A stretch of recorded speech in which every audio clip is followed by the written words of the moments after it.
Hello everyone, welcome to this video. In this video, I will show you how to fix can't receive text messages in Motorola G67.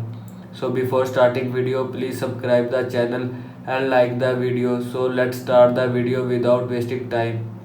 First of all, restart device. Swipe down, open quick setting panel. Click on power off icon. Now click on restart. After click on restart, restart your device. Now go back. After that, check network, open setting. Now in settings, scroll down, click on network at internet, scroll down, click on sim and mobile network. Now check mobile network. Now go back. After that, clear messages app cache, open setting. Now in settings, scroll down, click on apps. Now here you will see app. Now search messages app. Now click on messages app, click on storage add cache and click on clear cache. After click on clear cache, messages app will be clear cache from your phone. Now go back.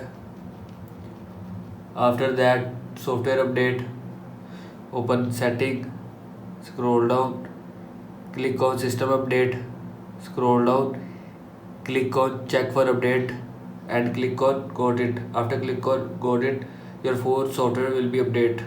Now go back. After that, reset network settings, open settings. Now in setting, scroll down, click on system, click on reset options, click on reset mobile network settings and click on reset setting. After click on reset setting, mobile network setting will be reset from your phone. This is how you can fix can't receive text messages in Motorola G67. I hope you like this video and thanks for watching this video.